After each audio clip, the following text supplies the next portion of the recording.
রবিউল ইসলাম বলেছেন সালামুন আলাইকুম, একথা বলে সালাম দেওয়া যাবে কি? হ্যাঁ, একথা বলে সালাম দেওয়া জায়েজ আছে। আমরা শরীয়তের অনেকগুলো দলিল পাই। যেমন আমরা দেখি যে কোরআনেও এই ধরনের সালামের দলিল আছে, আর হাদিসের মধ্যেও আছে। একথা বলা যে সালামুন আলাইকুম, যদি একজন বা একাধিক থাকে উভয় অবস্থায় এটা বলা যাবে। আবার একজন থাকলে সালামুন আলাইকা এটাও বলা যাবে। আল্লাহ সুবহানাহু ওয়া তাআলা তিনি জান্নাতবাসীদের উদ্দেশ্যে মালাইকা বা ফেরেশতাদের তাহিয়া, এটা তো তাহিয়া তাই না, সালাম দিয়ে তাহিয়া, সেটা তিনি উল্লেখ করেছেন। সেখানে ফেরেশতারা বলেছিলেন সালামুন আলাইকুম। যেমন সূরাতুর রা'দের 23 এবং 24 নম্বর আয়াতে আল্লাহ সুবহানাহু ওয়া তাআলা বলছেন ওয়াল মালাইকাতু ইয়াদখুলুনা আলাইহিম মিন কুল্লি বাব সালামুন আলাইকুম বিমা সাবারতুম ফানি'মা উকবাদ দার। আর ফেরেশতারা তাদের কাছে সকল দরজা দিয়ে প্রবেশ করতে থাকবে একথা বলে যে আপনারা যে সবর করেছিলেন সেজন্যে আপনাদের উপর সালাম। সুতরাং আখিরাতের সেই ঘর, সেই পরিণতি কতই না উত্তম। সুবহানাল্লাহ। আল্লাহ যেন আমাদেরকে আখিরাতে সে উত্তম পরিণতি দান করেন।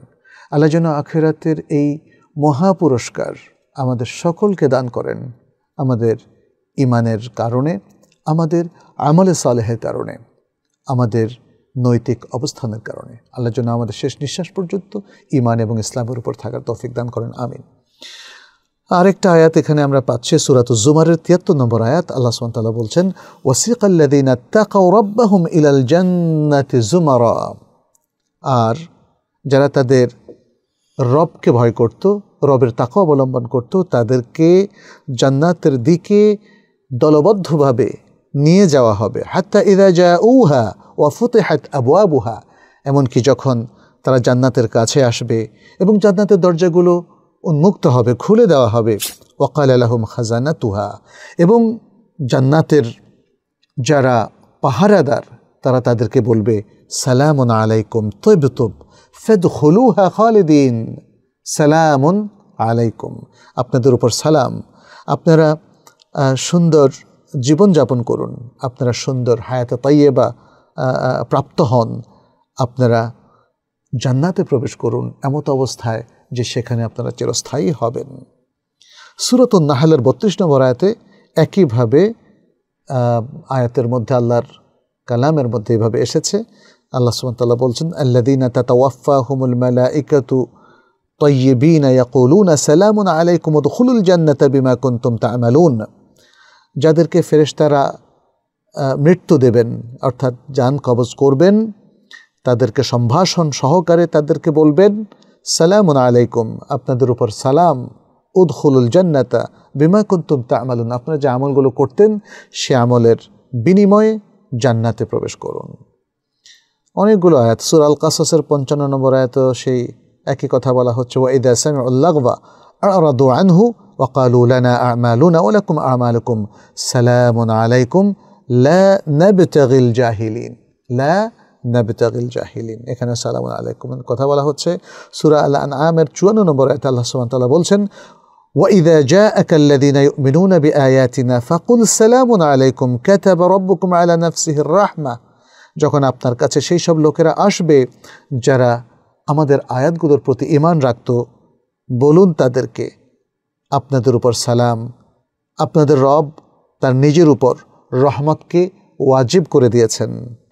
আন্নাহু মান আমিলা মিনকুম সুআন বিজাহালাতিন থুম্মা তাবা মিন বা'দিহি ওয়া আসলাহা ফাআন্নাহু গফুরুর রহিম, আর এটা যে তোমাদের মধ্য থেকে যারা খারাপ কোনো কাজ করবে না জেনে অজ্ঞতাবশত, তারপর তওবা করে ফেলে এবং সংশোধন করে ফেলে, তাহলে তিনি অর্থাৎ তোমাদের রব তিনি গফুরুর রহিম, ক্ষমাশীল করুণাময়। ইবনে হিব্বানের একটা হাদিস এখানে উল্লেখ করে আমি এই বক্তব্যটা শেষ করব। ইবনে হিব্বান তার সহিহ ইবনে হিব্বানের 493 নম্বর হাদিসে বলছেন যেটা আবু হুরায়রা রাদিয়াল্লাহু তাআলা আনহু থেকে বর্ণিত। এক ব্যক্তি নবী সাল্লাল্লাহু আলাইহি সাল্লামের কাছে এসে তার মজলিসে বসলেন এবং বললেন, সালামুন আলাইকুম, সালামুন আলাইকুম, আপনাদের উপর সালাম। নবী সাল্লাল্লাহু আলাইহি সাল্লাম তখন বললেন, আশারু হাসানাত, 10টা নেকি পাবে সে। সুম্মা মাররা আখারের পরে দ্বিতীয় আরেকজন আসলেন, ফাকালা সালামুন আলাইকুম ওয়া রাহমাতুল্লাহ, আপনাদের উপর সালাম এবং আল্লাহর রহমত। তখন নবী সাল্লাল্লাহু আলাইহি সাল্লাম বললেন, আশরুনা হাসানা, 20টা নেকি।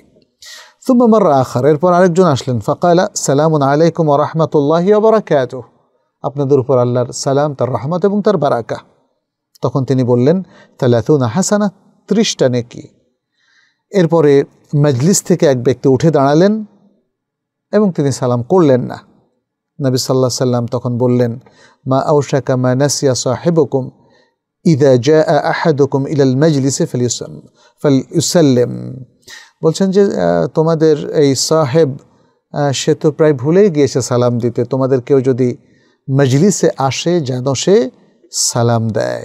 তাহলে এই হাদিসটাতে আমরা দেখতে পাচ্ছি সবাই সালামুন আলাইকুম দিয়ে শুরু করেছেন। আর এই হাদিসটাকে শেখ আলবানী রাহমাহুল্লাহ তিনি সহিহ তারগীব ও তারহিব গ্রন্থের সহি বলে উল্লেখ করেছেন।